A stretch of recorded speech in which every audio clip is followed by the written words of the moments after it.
Welcome to the Deep Dive. We're your shortcut to getting truly informed on some really interesting topics. That's right.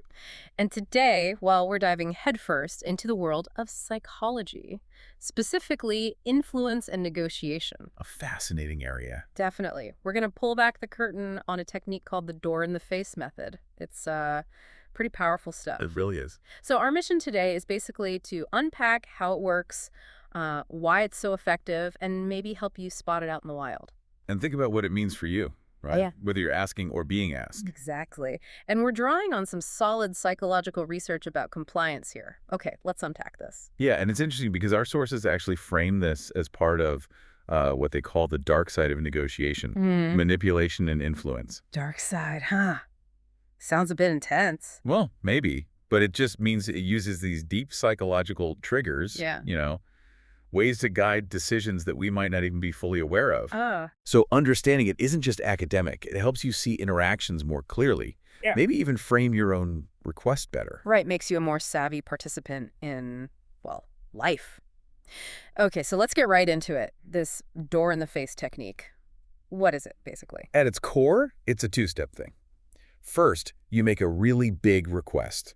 Something huge, maybe even a bit outlandish. Just something you pretty much expect them to say no to. Exactly. Right. It's designed for refusal. That's right. And then, immediately after they refuse, You follow up. you follow up with a much smaller, more reasonable request. Often that's the thing you actually wanted in the first place. Okay, so you lead with the slam the door in your face request to set up the real one. You got it.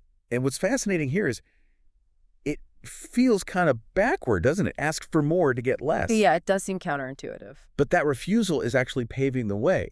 And, the dark side label, it's not always about being evil. It's just that it works on our psychology, our social wiring, without us necessarily realizing, hey, a tactic is being used here. Okay, that makes sense. It's subtle. Very.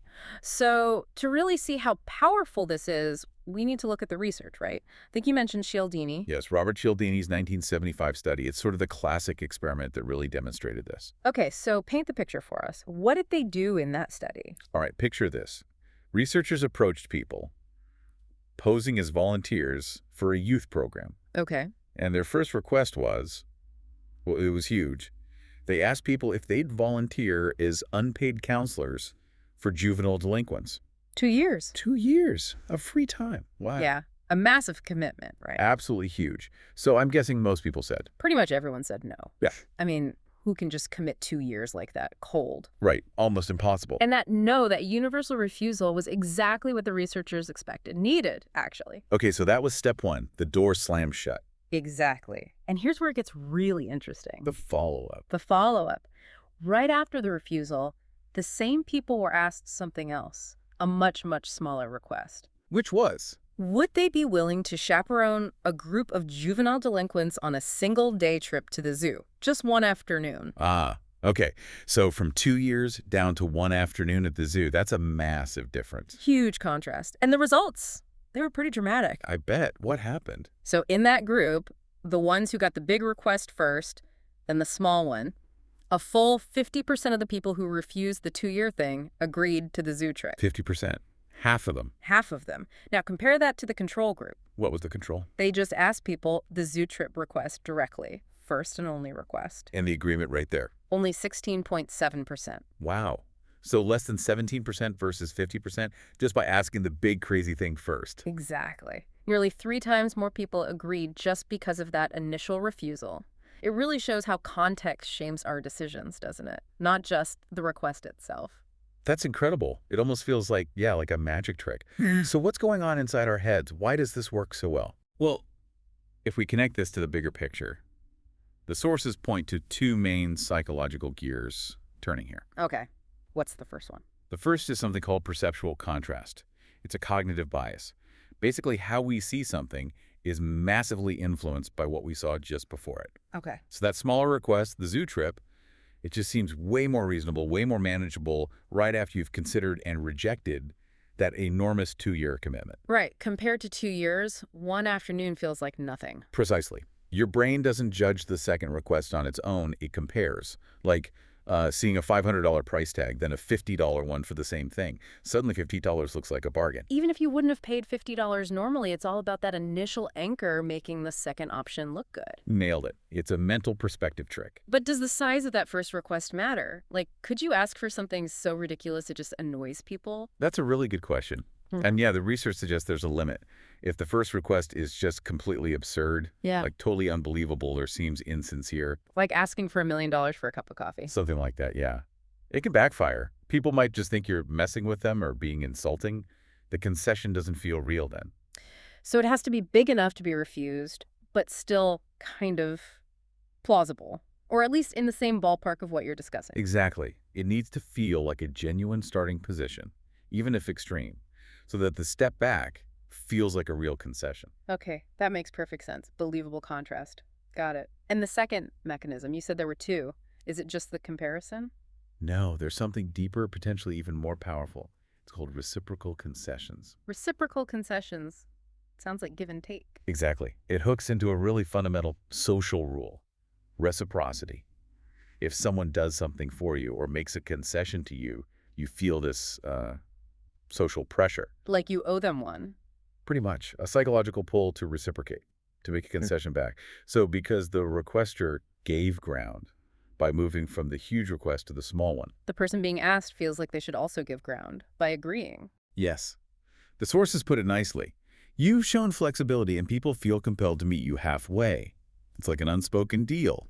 They compromised, so now you feel you should too, to keep things fair.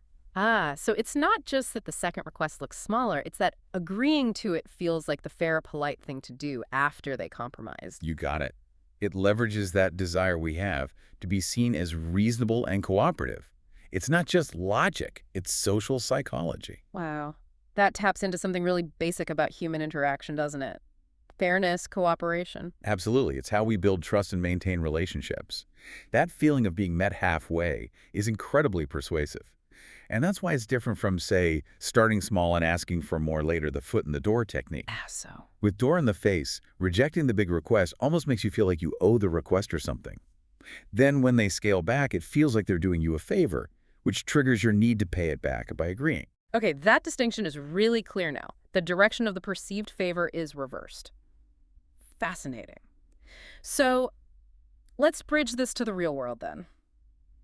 Outside the lab, what does this mean for, say, negotiating a deal or even just everyday requests? Well, in formal negotiations, it's pretty straightforward.